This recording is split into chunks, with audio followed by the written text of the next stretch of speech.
Okay, good afternoon all. Welcome to the planning meeting for today, Thursday the 16th of May. Thank you for your attendance.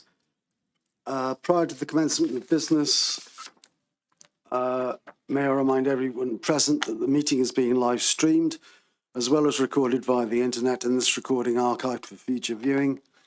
Could all participants please mute themselves when not speaking in order to avoid any background noise or feedback when other participants are speaking. If a participant wishes to speak, can they please raise their hand in person if they're in the chamber, or use the remote raise hand function.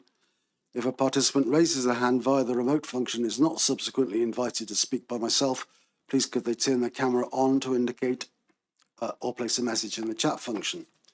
When invited to address by myself, please could all participants ensure that their microphone and camera is on to ensure that they can be seen and heard when actively participating. If this is not possible for any reason, please bring this to the attention of me and or the Democratic Services Officer as soon as possible. If for any technical reason any person party to the proceedings is unable to hear, then the meeting may be adjourned for a short time to allow contacts to be made. It's important to remember that all parties must hear all the proceedings unless they themselves decide to leave. For the sake of the recording, please ensure that all debate is raised verbally and not via the chat function. The chat function may be used to highlight any technical issues and or to grab the attention of myself or the Democratic Services Officer. If any participant has difficulty hearing or being heard, then when they're addressing the committee, then they should let the chair, let myself or the Democratic Officer know. Okay, so agenda item 1, part 1, apologies for absence, please. Thank you, Chair. Councillor Christine Cave. Thank you. Thank you.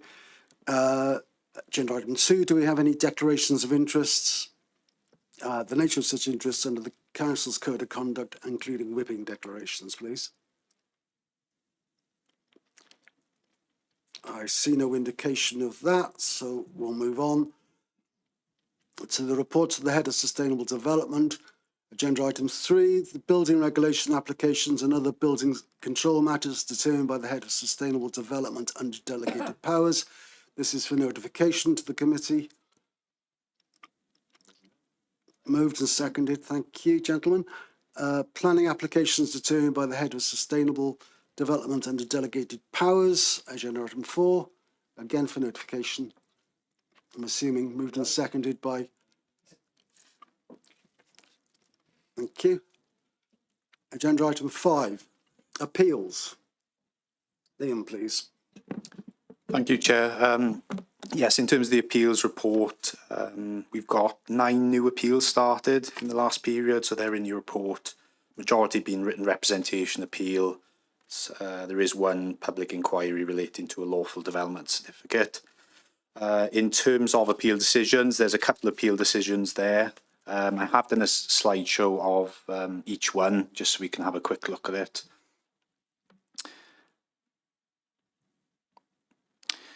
So the first one here is Homry Barn, Well Lane in St Nicholas. The appeal related to an application seeking to retain and complete a new garage and greenhouse building. Homry Barn is outside of a settlement boundary. It's within a special landscape area in the countryside. We refused this scheme as we considered it failed to respect the character and setting of the converted barn and the wider rural area. Specifically, we referred to policy MD11, which you may recall we talked about quite a bit at the last meeting in terms of the approach of the planning inspectors in those cases. You'd be pleased on this one that the inspector took our approach of dismissing the appeal. This was a new building, so it wasn't an extension to the barn, but and our guidance talks about new garage or outbuildings rarely being acceptable in the context of a converted barn. So yeah, as I say, the inspector agreed with our approach. It's quite a sizable building, approximately 12 metres in depth, with a sort of greenhouse at the back end of the building. You can see they have largely carried out the works already without planning permission. So as a result of this, we have written to the owners. We haven't had a reply as of yet. but it's likely if we don't get a reply or resolution, we'll be reporting this to Planning Committee in the near future regarding enforcement action. So that's that one. And then an appeal decision at Coed Mawr in Barry. Again, a retrospective application. This one to retain a garden summer house. So properties along the street have quite a fairly open frontages, low boundary treatments, and sort of open plan garden areas effectively. This is on a corner plot. You can see on the site plan there, the approximate location. Doesn't relate very well with the street scene. You can see a sort of Google image there at the bottom left. It jars really with the open plan nature of the street. Officers considered it was unacceptable, and the inspector agreed with our approach there. So on this particular one, you can see it has been there at least a couple of years. We have issued an enforcement notice on this one through the chair and emergency powers, because we felt there was potential for the applicant to claim lawfulness. So we felt it was important to issue a notice quite quickly on that. So that went out on the 13th of May. So yeah, there's the two decisions. Happy to take any queries on those. Thanks, Chair. Thank you, Liam. Does anyone have any queries, any questions on this? I see no indication. Then I move we note. And I move that we second. Thank you, Mark. Thank you.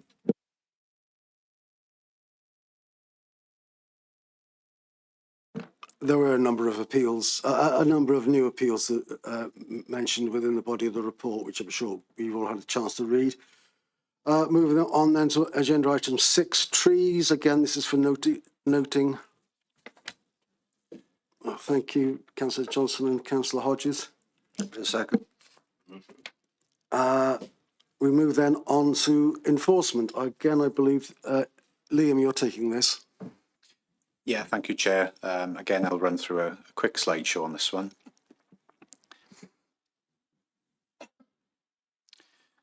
So, complaint first received December 2022.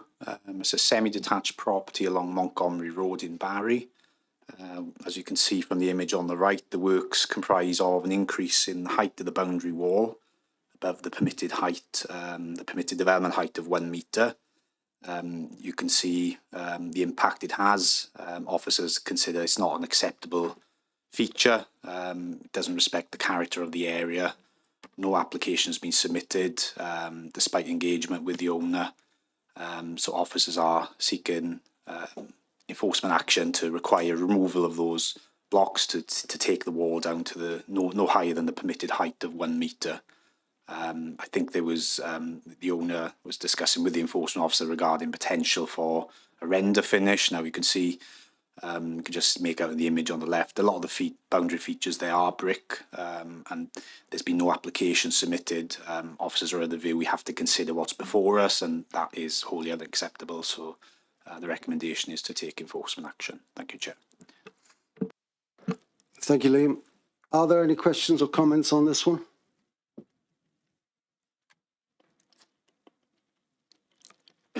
I see no hands. In that case, there being no dissent, as I see it, then I assume that enforcement action is agreed. Second. Do I get a seconder? I'm happy to second that, Chair. Thank you, Councillor Wilson. All right, that's agreed. Moving on then to agenda item 8, planning application 2022-00266 full. Llantwick Road, Higher End, St Athan. There are a couple of matters arising which were notified to the committee members shortly before the, well, this afternoon it was, shortly before the meeting, which I hope you've had a chance to look at. Can I ask Rob Lancashire, please, if he's online, to take us through this? Thank you, Chair. Can you hear me okay? Yes, thanks, Rob. Right.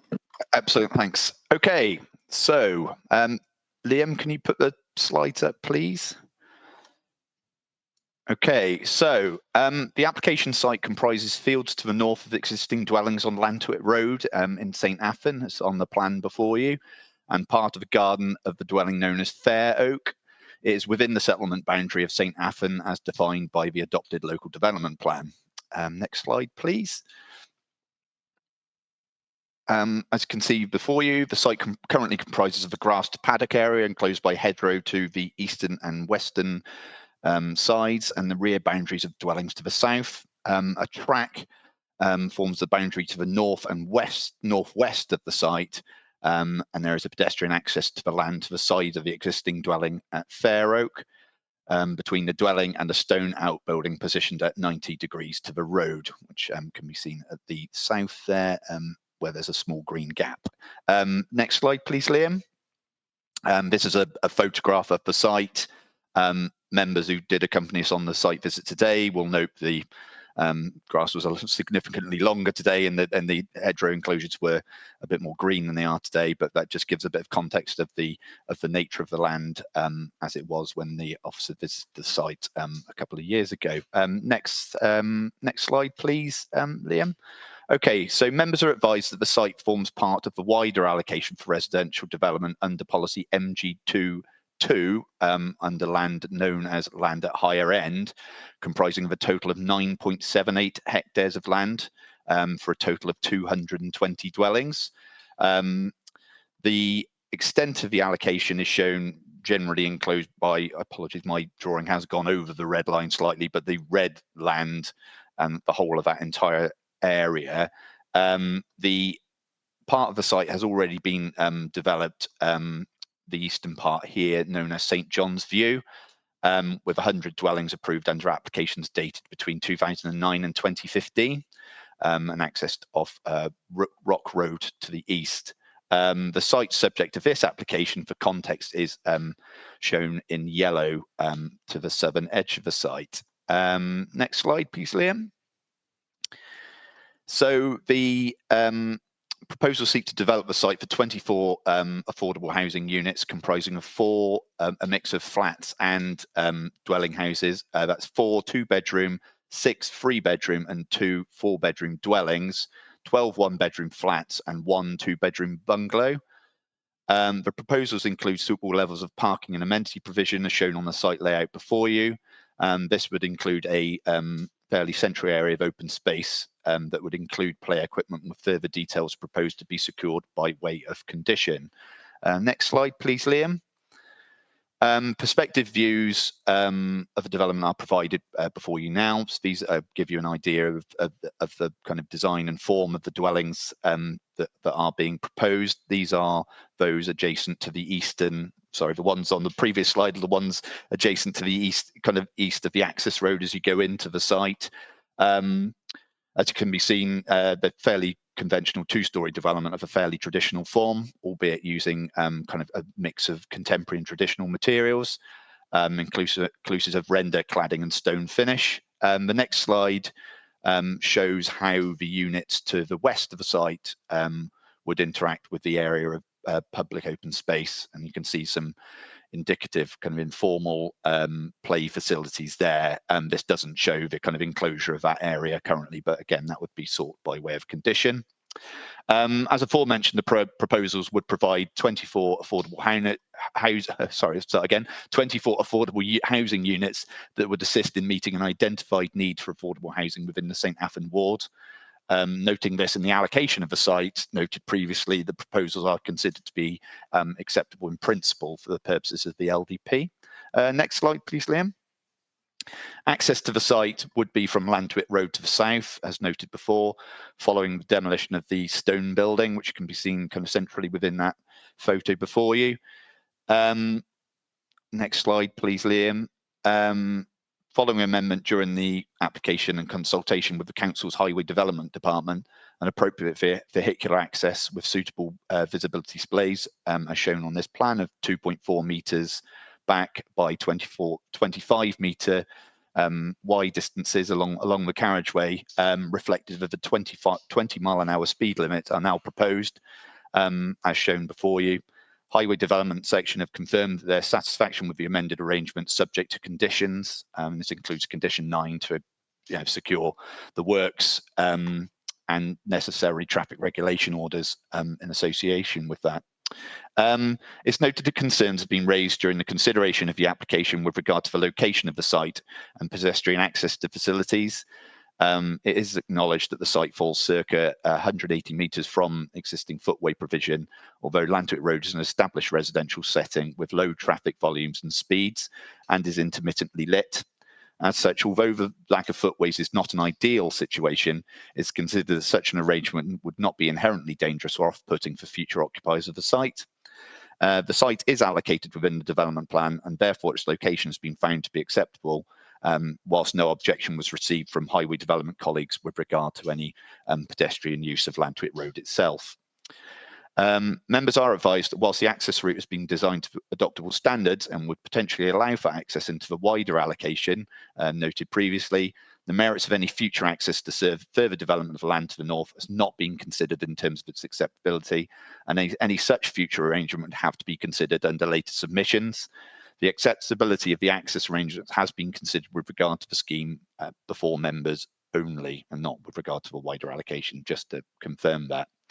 And other matters quickly, without going, there are issues, a number of considerations detailed within the report. The proposals would require the removal of circa 100 metres of hedgerow to facilitate the development of the site, including the removal of the hedgerow running northwards from the boundary of Greentop to the west of the site.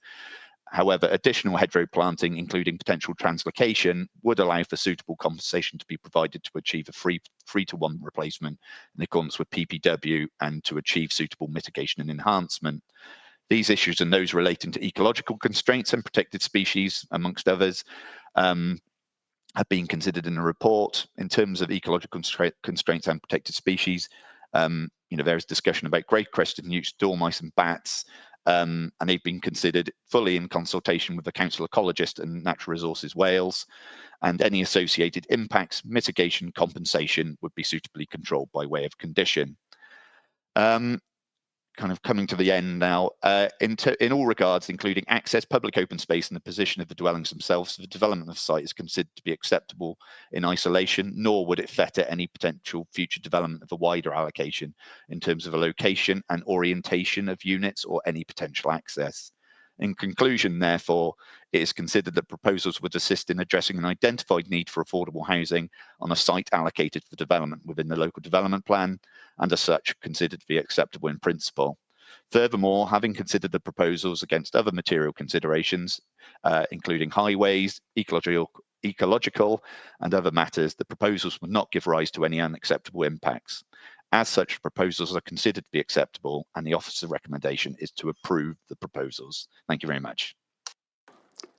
Thank you, Rob. Why is that opposite? Yeah, thank you, Rob.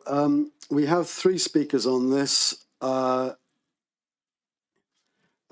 First of all, we have Mrs. Helena Cook. She's been nominated to speak on behalf of a number of other residents in the area who would have been allocated time, so she has up to 6 minutes in which to speak. Time will start when you start, Mrs. Cook.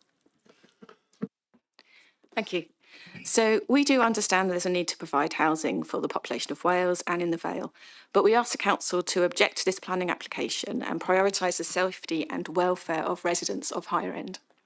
We don't deny the Vale needs to provide homes, and we don't deny that there's actually been land allocated within the LDP, but we ask the councillors to consider MD2 and MD5 of the LDP, that a development positively contributes to the context and character and is sympathetic to and respects the immediate surroundings without causing unacceptable impact on existing communities. Future Wales National Plan, Chapter 5, Policy 1, developments in a rural area should be of an appropriate scale in proportion to the existing community. In TAN 12, the development is inappropriate if it impacts the function of an area and has detrimental effect to the existing community. And in Planning Policy Wales, the strategic and spatial choices where the proposed planning development design fits in with the existing settlement. We ask the Council to reject this proposal for dwellings that will increase the current housing of 32 houses along the whole of Higher End by 78%. In Mr. Robinson's report that was attached with the agenda, He describes Higher End as a linear development, semi-rural in character, on the fringes of a settlement. He admits the proposal does not replicate the generally low density pattern of the existing settlement at Higher End, and he agrees that development proposed is not in keeping with the current structure of Higher End. He talks about land at Higher End housing allocation with the LDP when he makes his decision to approve this planning application. He acknowledges that additional developments will be considered in relation to this planning application, as is mentioned in phase 2 within the planning application itself, and it's also referenced in several responses. Further developments have been discussed this morning and were discussed at about 200 dwellings. Mr. Robinson states in his report, and I quote, "The change in character would be much less apparent if the remainder of the housing allocation was brought forward for development." Again, this acknowledges that there will be an impact on Higher End if this application is approved. So with reference to Future Wales and the National Plan, we would ask the Council to object to this proposal, given the unacceptable scale of the development with this application, and it will swamp Higher End, ruin the rural, the edge of the settlement character that it has. Under MD2 and MD5, we would like the councils to object to ruining the historic context of Higher End, for Higher End losing the character that makes it special, similar to that of Old Town in Lantwit. Under PPW, the strategic and spatial choices, we'd like the council to object to the proposal that considers the possibility of a road that is barely 5 metres wide, as many of you would have seen this morning, that will be having to cope with traffic of 200 dwellings in the absence of any other access. That wasn't necessarily shown on the photograph earlier, just for those that weren't there this morning. The Highways Authority has constantly regarded Higher End as access as not ideal. It's only recently that they have now changed that. And in order to protect the vision splays of the proposed junction, they state the TRO is needed. We ask the Council to reject this proposal according to TAN 12, as this does impact the function of the area and is detrimental to the community. We ask the Council to reject the development that provides off-street parking for the proposed new dwellings at the expense of the current residences who have no other option. Quoting Mr. Robinson, "The design of the proposed access junction now ensures the road is better suited to meet the needs of future developments on the land to the east of this development." We ask the Council to consider that this access junction will be serving more than the proposed 25 dwellings and consider the impacts of traffic volumes and safety. The 2 traffic surveys that have been documented with this application have measured an increase in traffic volume of 375%. That's nearly 4 times the amount of traffic over a 3-year period. But that most recent survey was 3 years ago. There is no data available to show the current volumes and speeds, particularly whether the 20-mile-an-hour limit is being adhered to. Vision splays are said to be dependent on traffic speed. If the traffic speed is unknown, then reference for or requirement for the vision splay is unknown. How can we protect it? TRIX data has been quoted based on traffic generated by the 12 dwellings. The most recent survey, which is now 3 years old, quotes 1 car per minute passing a pedestrian on a Higher End without the designated footpath. Given the rise of traffic to nearly 4 times the amount in 3 years previously, can it then be concluded that at peak times, children will be walking to school down Higher End with cars passing them every 15 seconds? And for those of you that were there this morning, seeing the traffic coming past, standing on the side of the road, I'd like you to just imagine that impact.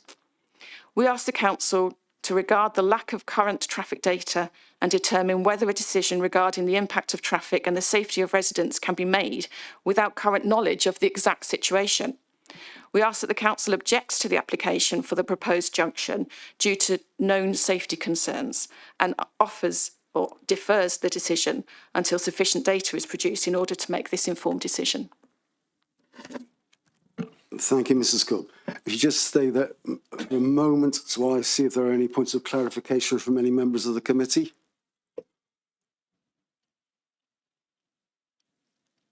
I see no hands.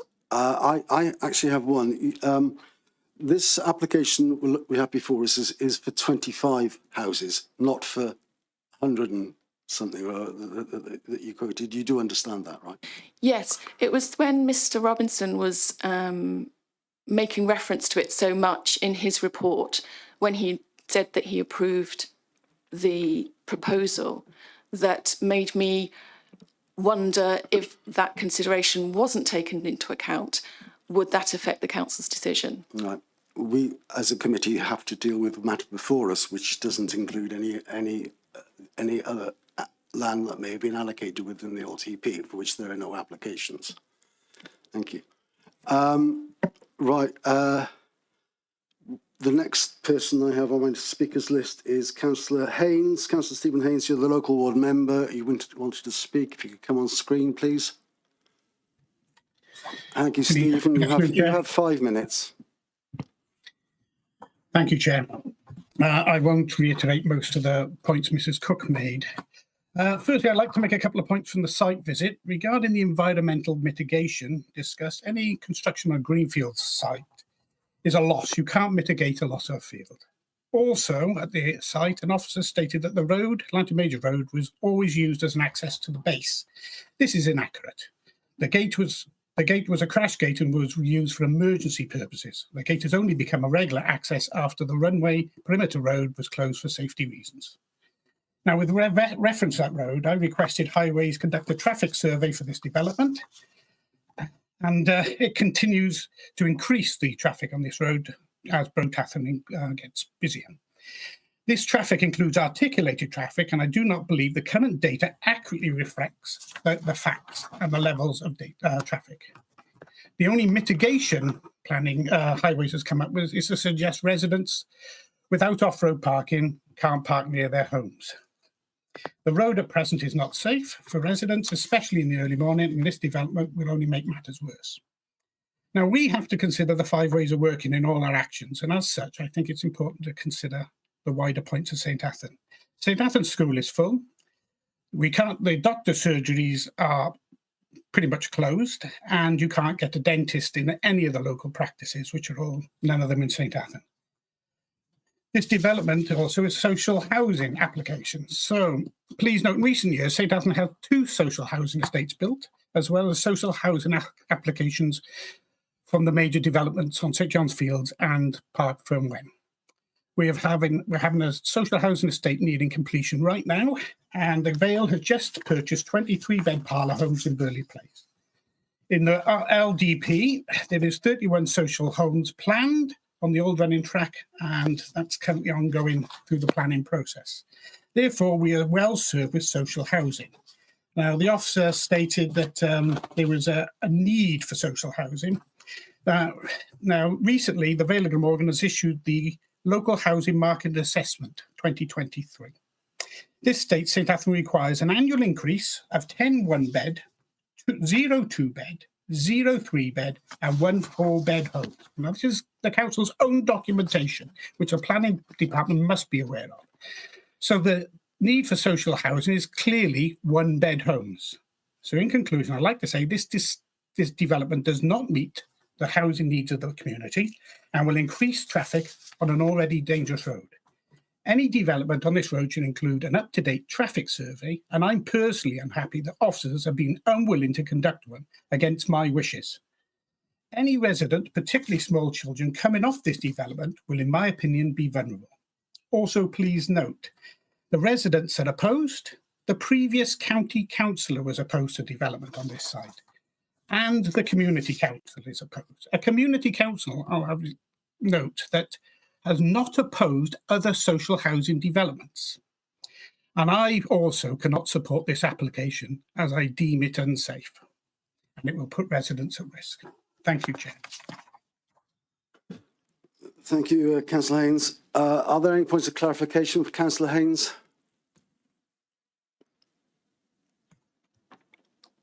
I see no hands. Thank you very much. We then come on to the third speaker, who is the agent for the application, Mr. John Hurley. Are you online, Mr. Hurley? Thank you, Chair. All right, same rules apply. You have 6 minutes from the time you start speaking. Thank you, Chair, members. As you will be aware, this application has been recommended for approval by officers. It will deliver 25 affordable homes, and as we have heard, it is an opportunity to bring forward a further area of the LDP housing allocation, and on a site which has already been in part granted planning permission in 2015 for residential development. The report also confirms that the scheme will be delivered by Newark Housing Association and will go some way to meeting the current demand for affordable housing in St Athan. On this basis, the proposal has the full support of the Council's housing strategy team.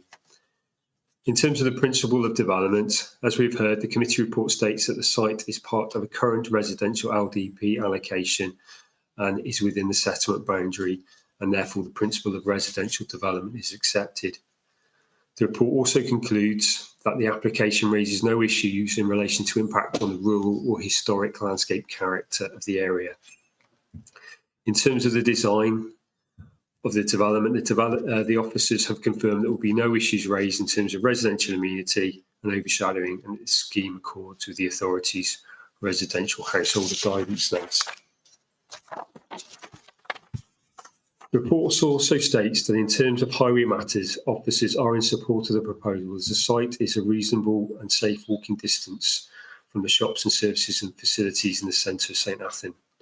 In terms of site access, this was previously considered and granted permission as part of the outline application in 2015.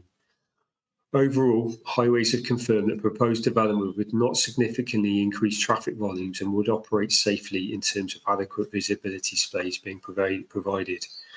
As we have heard, the application was supported by a detailed highway report, and it's important to note that this confirms that at peak hours, the scheme would only generate 10 car movements per hour or 1 car movement every 6 minutes.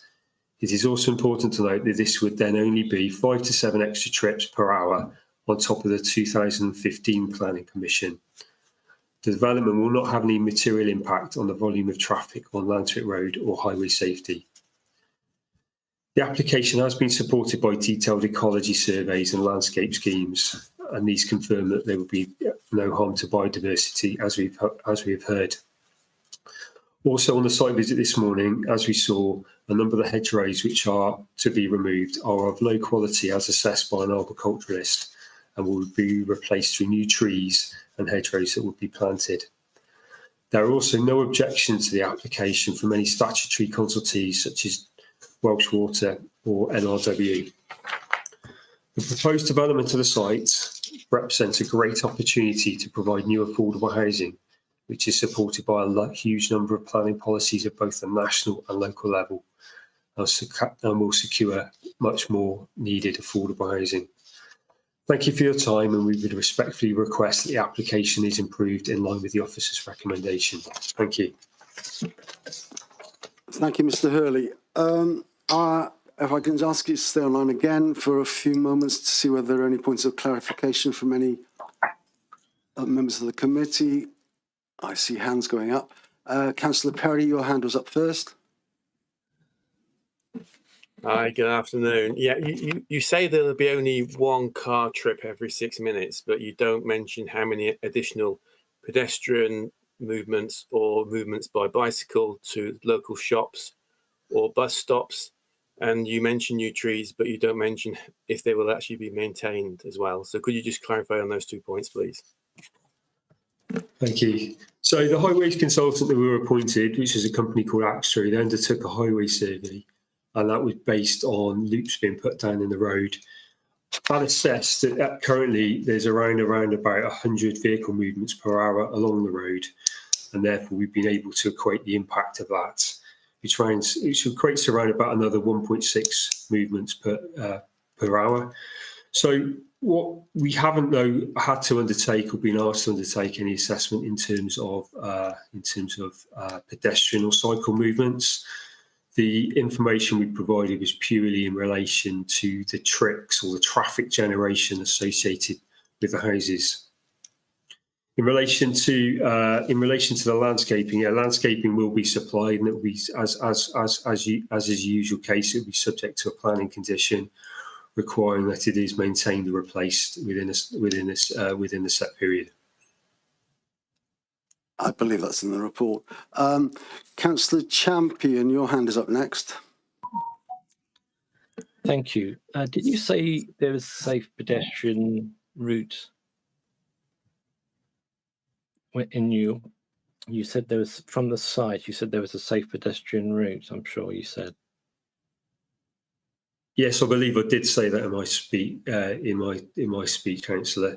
I think we also heard from Highways on site today that they have assessed the road in relation to highway safety, and they don't have any concerns in relation to safety, and there aren't, as far as I'm aware, and they confirmed today, any issues with regard to accidents or pedestrian problems, which would mean that they wouldn't support this proposal. Right, okay. Thank you, Mr. Hurley. I believe we've got a member of the Highways team with us here today as well, and maybe that can be addressed if necessary during the discussion after this part. Councillor Stallard, your hand is up next. Hello, yes. So my understanding is that we're only discussing the 25 units proposed today. So I'm a little bit confused about the access, because the report says that there was a previous incarnation and a previous access road proposed, which was more in keeping with the character of the area. But today, I think we're being asked to approve a different access road. Councillor Stella, can I interrupt a sec? This isn't a point of clarification, Mr. Hurley. This is a point for discussion and with officers during the debate, from what I can understand from what you. Oh, I'm sorry. I didn't think I was given an opportunity to ask Rob any questions after his report. No. Rob will respond to the speakers, and then we go into general discussion, and you can ask your questions then. Okay, so I can't ask Mr. Hurley. You can ask Mr. Hurley points of clarification on things that he actually said. You can't ask about general matters that can be addressed within the report. Okay, if you didn't talk about the access road, then my apologies. That's okay. Moving on then. Thank you, Mr. Hurley. I think that's all the points of clarification that we had. We move on then to the discussion. And Rob, if you would like to respond to the points raised, please.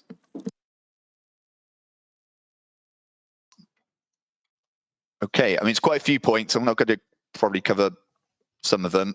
If I do miss any, I do apologise. I mean, I think in terms of some of the highways matters, as you mentioned, Lee Howells is here on hand with regard to kind of particulars of that. My understanding is kind of, the increase in traffic noted by one of the speakers. I mean, my understanding is peak hour traffic is increasing from, I think, is 1.5 movements per minute to 1.66 as a result of development, which isn't a significant increase. In terms of HGV movements, again, I understand it's 2 per day. Kayri, was that right? That was correct. Yeah. So I think Kayri's just looked at the transport statement and said there's 2 HGV movements per day. I think there are some more trucks, but again, that's not a significant number. In terms of some of the other points, obviously it's an allocated site, and in terms of the pressure on services and what have you, in terms of education, I think members must be advised again that it's a social housing scheme, and there was a resolution.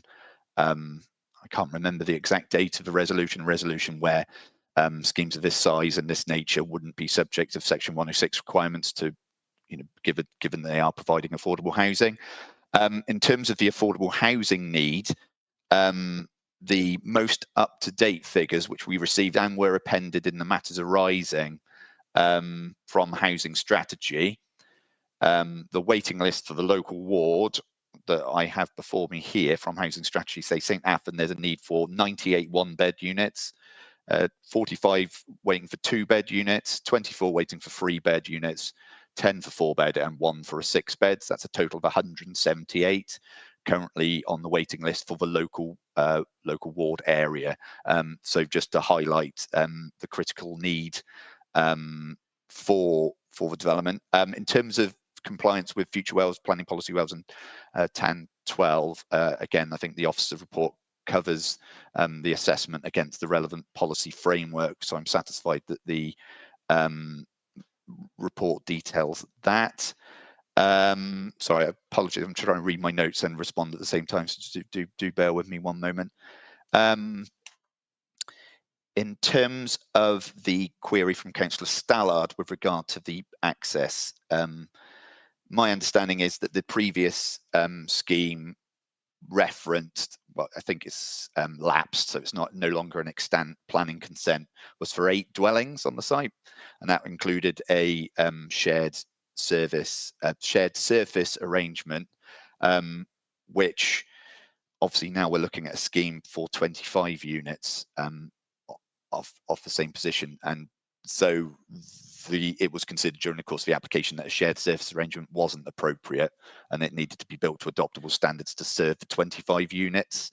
Again, Lee may be able to provide further context on the exact kind of compliance with Manual for Streets and other technical guidance. But yeah, that's my understanding of that element. In terms of the loss of the greenfield land, and mentioned by Councillor Haynes, that is acknowledged. The site is allocated, however, in the development plan. It's not recognised as best and most versatile agricultural land. I think it's agricultural land grade 3B from memory.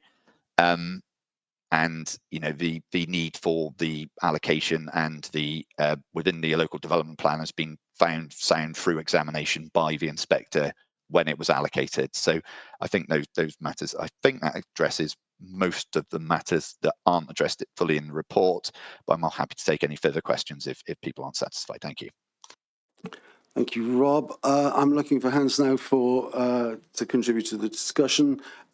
Councillor Payne, your hand is up first.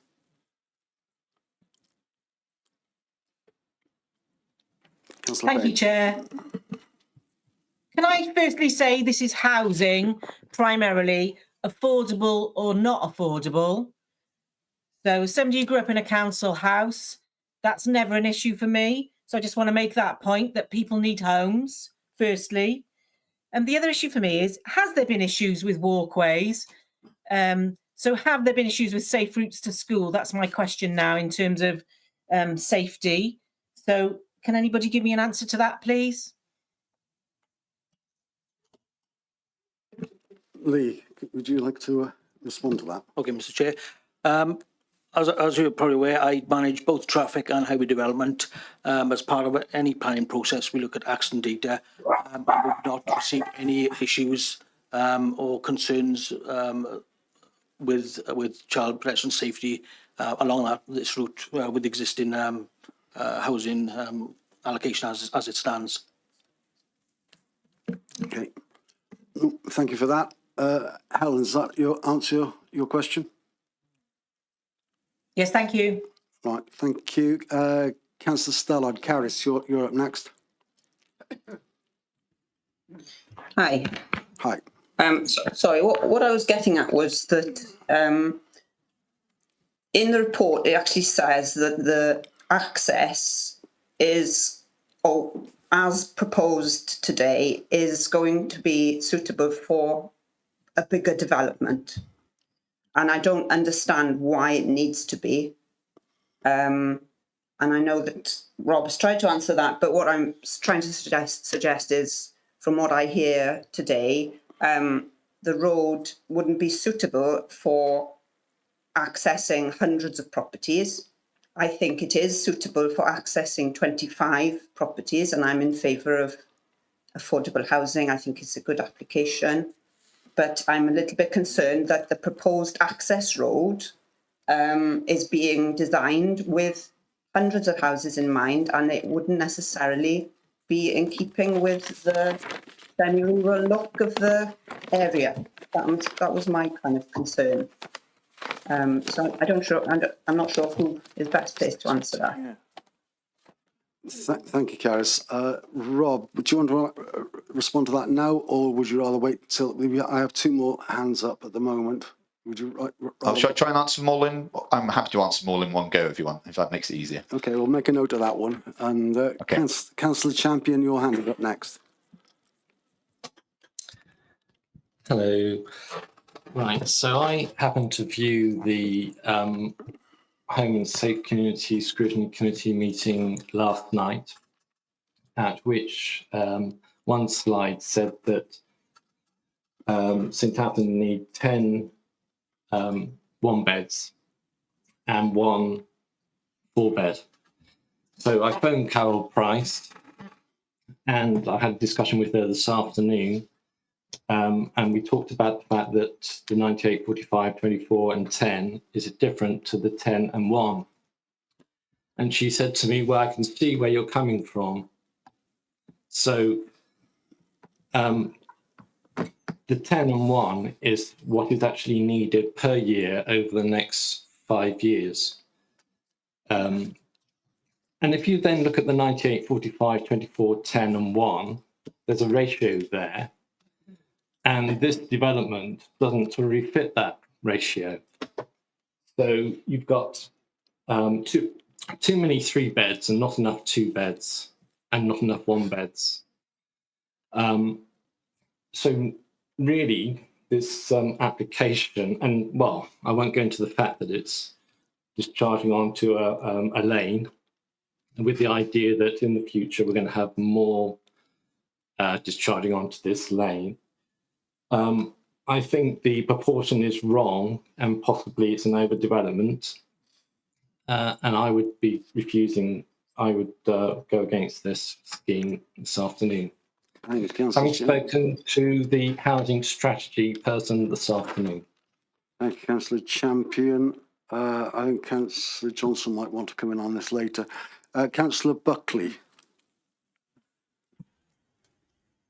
Thank you, Chair. I was going to ask, due to the change in use of the roads with the access to the camp now, if it is worth deferring the decision until we have an up-to-date traffic survey, judging on how we were stood waiting to go into the site this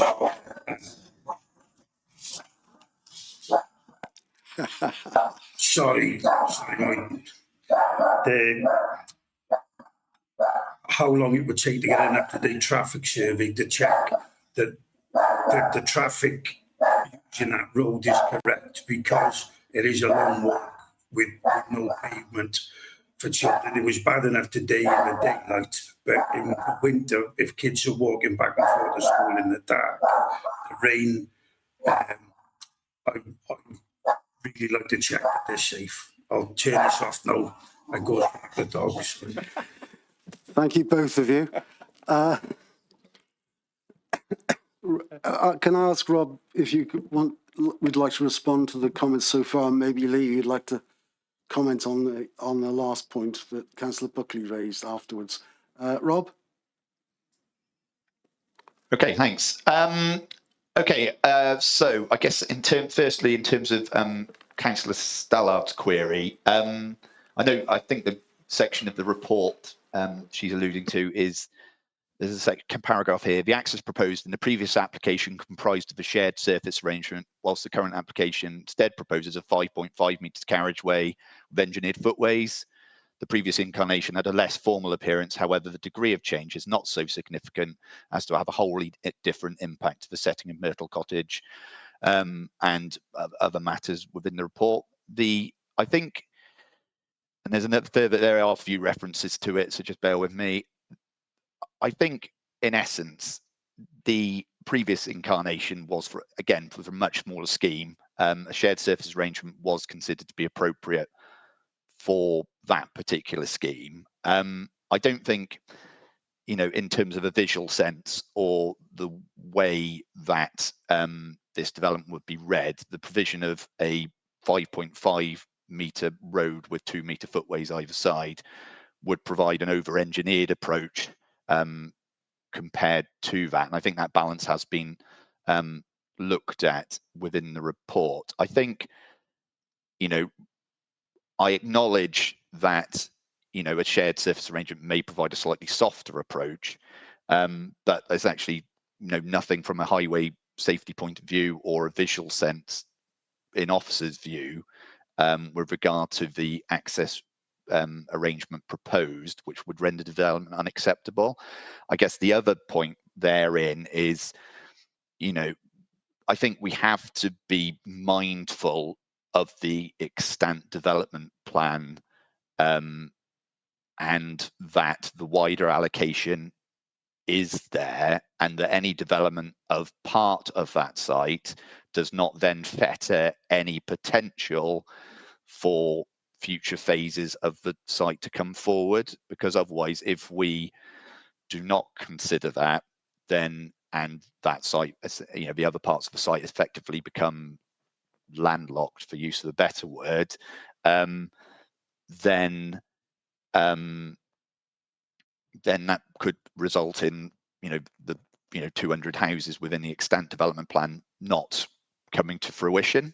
I'm not saying that is the case, but clearly when we've been looking at this scheme, we have to consider it in a holistic sense with the wider site.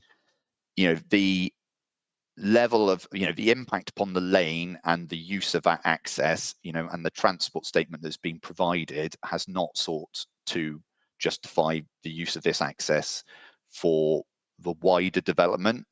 However, if those applications were to come forward in the future, that would have to be carefully considered with the benefit of an updated transport statement to support that. And, you know, the potential access from that site could be from here, but it also could be from the development on St. John's View, because there is an access route potentially through there, subject to other matters, which again are outside the scope of this application.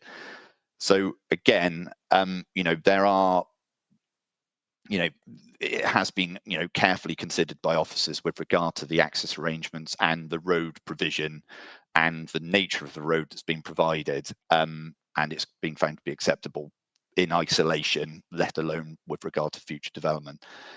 With regard to Councillor Champion's point, you know, I acknowledge his point about whether it sits exactly within the ratios within there, but clearly none of those, but you know, the accommodation would go away to meeting all of those requirements. You know, there are 12 one-bed flats being proposed, which is, you know, nearly 50% of the housing being proposed. Offhand, sorry, I can't remember the exact composition of the others offhand. Sorry, just let me get that in front of me.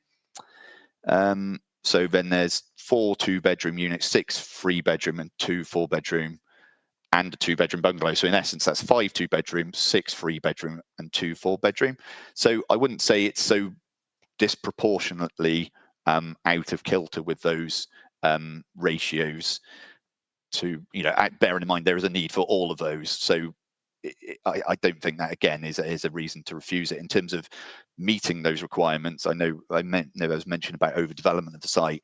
You know, we have to have regard to policy MD6 housing densities, which requires sites to be brought forward at appropriate densities. This makes good use of this site. If it were to come forward for more 1-bedroom units, that would significantly increase the density, I would imagine, to make efficient use of the land. So yes, I think that's everything I have to add for now. In terms of the issues about the TS, I think Lee is probably better placed to advise about the adequacy of the TS, because obviously that's a technical highway matter, and I'm sure his input would be more valuable than mine at this point. Thank you. Thank you, Rob. Ian Robinson, I believe you want to... Councillor... No, but it's Marianne before. Councillor Johnson, then. I'm happy. Councillor Marianne, put your hand. Yeah. Okay.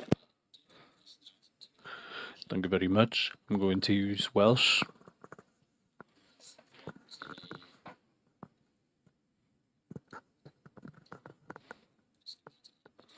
Just making sure that everybody has the equipment working. Thank you for the opportunity to speak.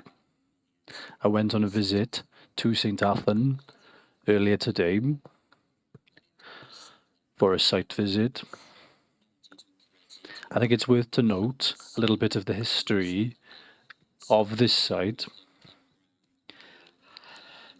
This was part of the local development plan in draft version in 2012, where there was an expectation for 280 units on the higher end site. Now, of course, that document received support from the Conservatives, who were in control in 2012. The site was also part of the adopted local development plan by the council in 2017. Again, when Conservatives were in control of the council. Less units, 220, I think. Of course, some 100 of those have been already built as part of another development, which is part of the site. So we're talking about 25 at the moment as part of this plan, and there'll be some 95 on the site not developed yet. Little bit of a challenge for me. One thing is the thing that it strikes me as a development which is overly dependent on cars because of a lack of public transport to serve the St Athan village or town generally. I arrived on the 304 bus, and of course this goes from Llantwit Major to Barry and Cardiff every hour, morning until late in the evening. There's not enough there, so I understand there are plans underway for a train station. We'll see if this materializes. So I am concerned that this is a little bit overly dependent on cars transport. I don't understand the challenge around people going out of the proposed site such as this.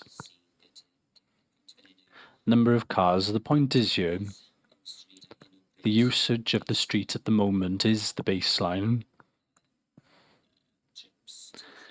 and any additional journeys made by cars will be the difference. So the question is, how many additional vehicles, how many additional trips will happen as a result of the development? And as the figures we have show, there won't be enough to demonstrate that this will be a problem on the street. Obviously, it's not a wide street, and obviously as a result of this, you would expect people using the street to travel at an appropriate speed.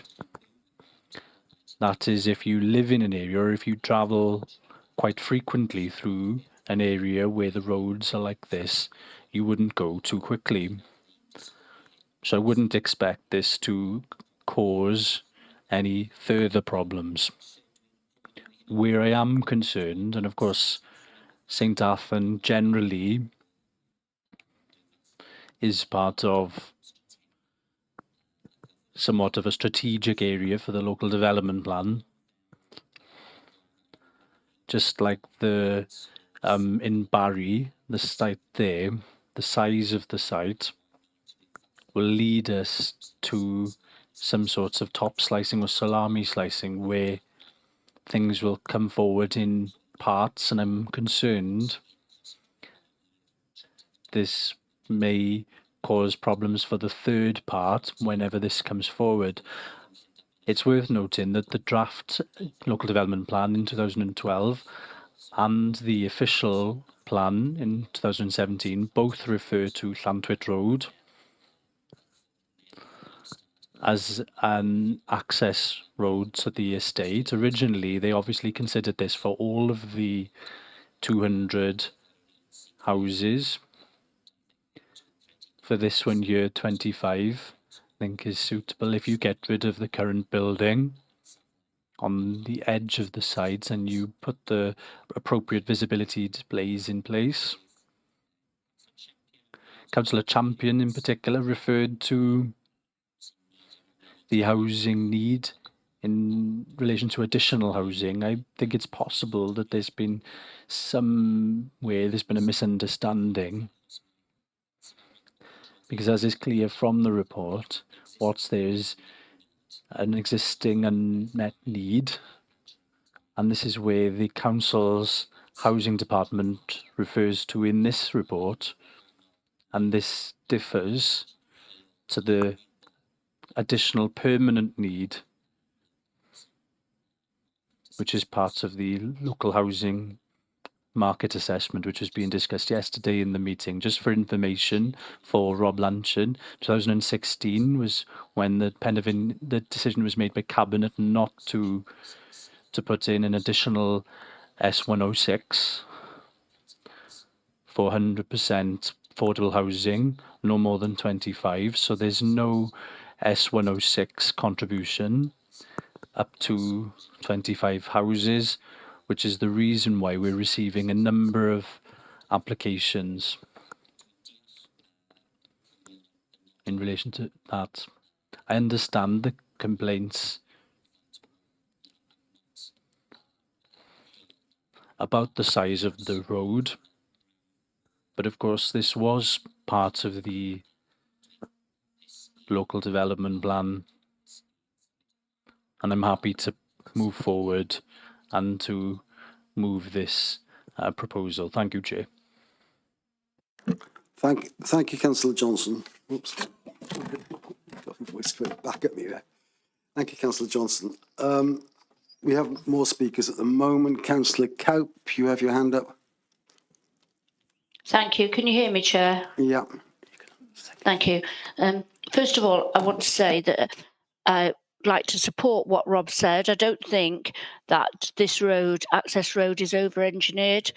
I would be very against taking the whole, I know we're only looking at this application, but taking the whole thing into account to put in a road that was tiny and then years later saying, no, we've got to dig this up and put in a bigger road. So I think the road is not over-engineered and it's fine. I'd like to support what Councillor Johnson said, slight concern about over-reliance on cars, but hopefully the train station has been talked about, and that would make a great addition to the area. I do know the area well. I have visited the site. I wasn't there this morning, but I do know the area well. I worked for a number of years in conjunction with RAF St Athan when they were there, and I've been on lots of walks. I don't mean physically, but with mobility aids in the area, and there are some lovely walks there. I can understand people's concern, but overall, I support this development. Thank you. Thank you, Councillor Cowp. I think Ian Robinson, did you want to comment? Thanks. I did. Yeah.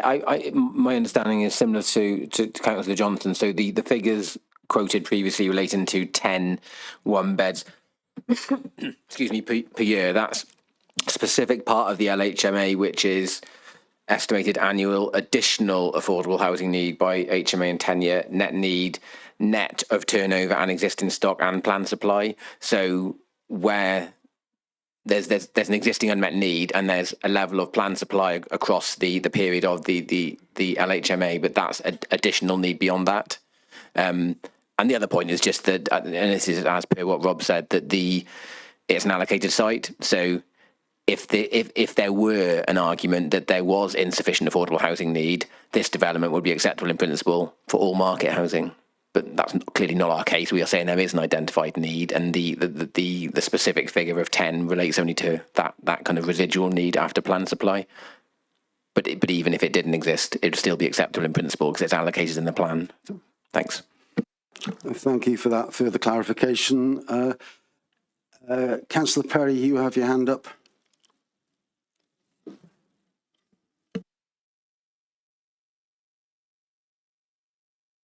You're on mute, Ian. Two mute buttons, sorry. Yeah, the future generations, climate emergency. We call it climate emergency, full stop. Right, let's carry on with business as usual. I'm looking at that site plan in terms of urban design, and it's absolutely awful.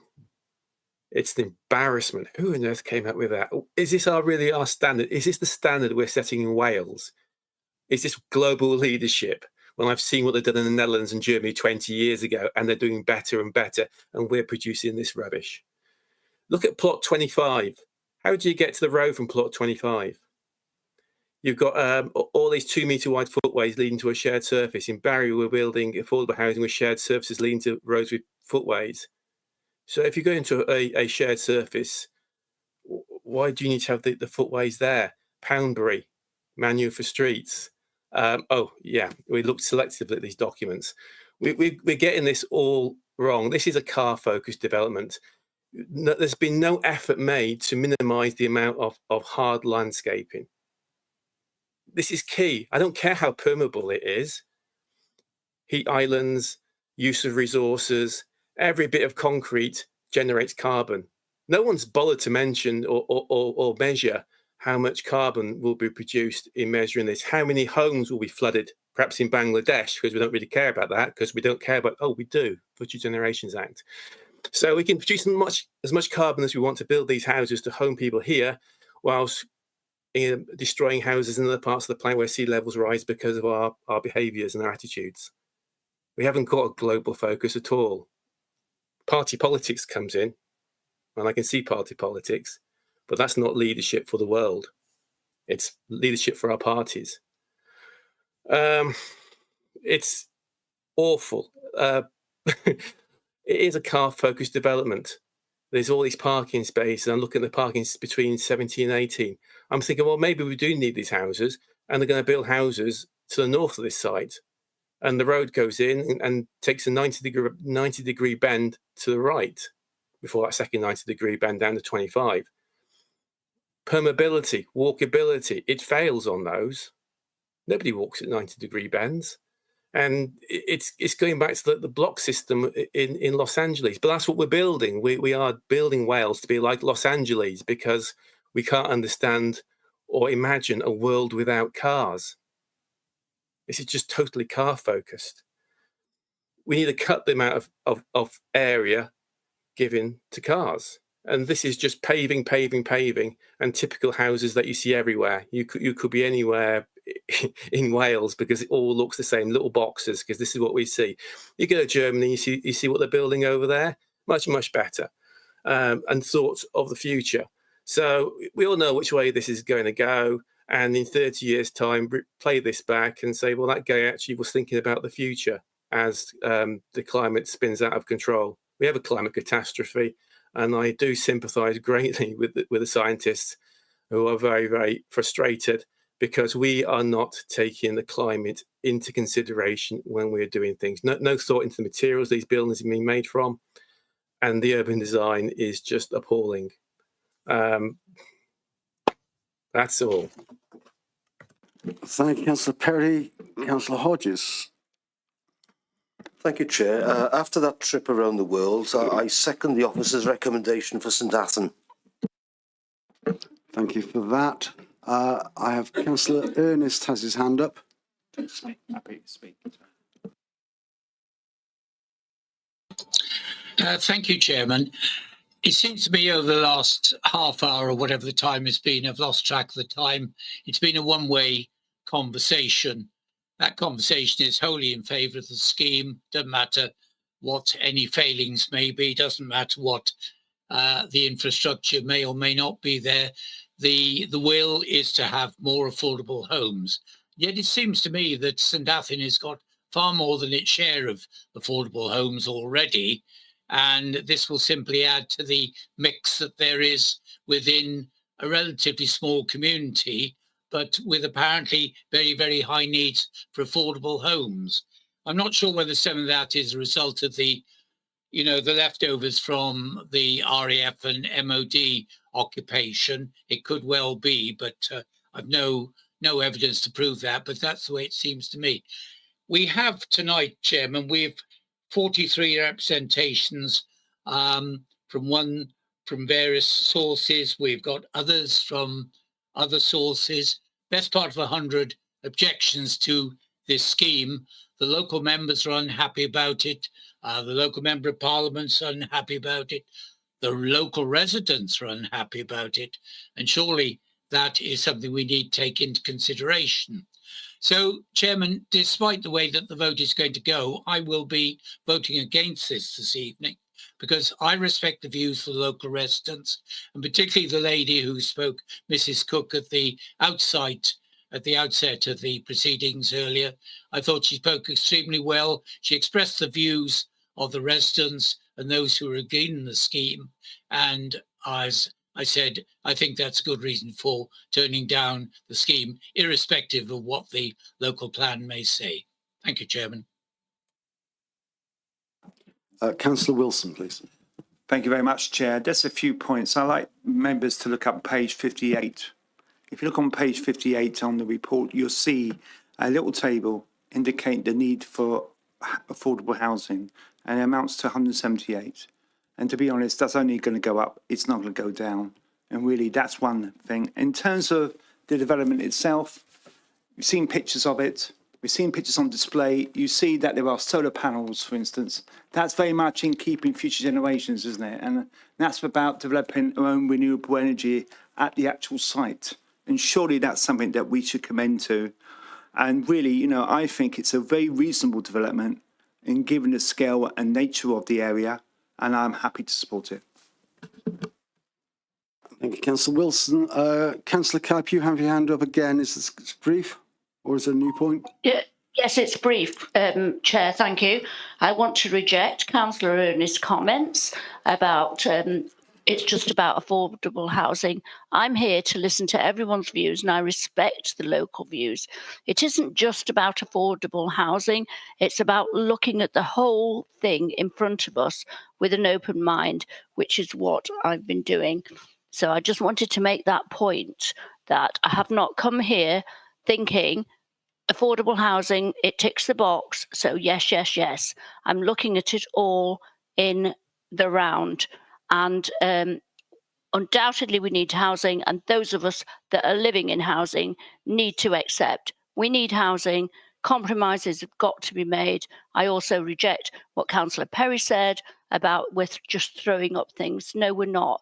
We're trying to do the best we can for our communities and building with as good a materials as we can given the circumstances. Thank you. Thank you, Councillor Capp. I see no more hands up for the discussion, so I think we move to the vote, please. Can I just come in? I don't think anyone here actually knows anything about building materials, and we're just building the same old stuff we've been doing. Ian, I call for the vote. Thank you.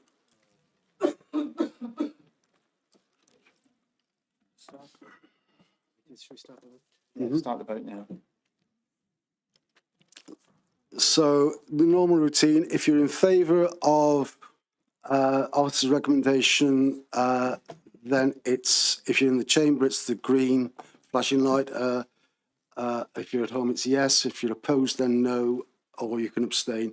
If you're in the chamber, no is red.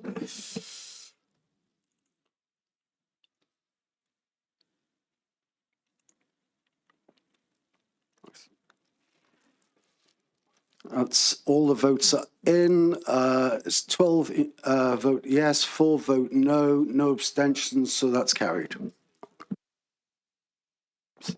Thank you all very much. That's all I have on my agenda for today. The next meeting's on the 13th of June, I believe.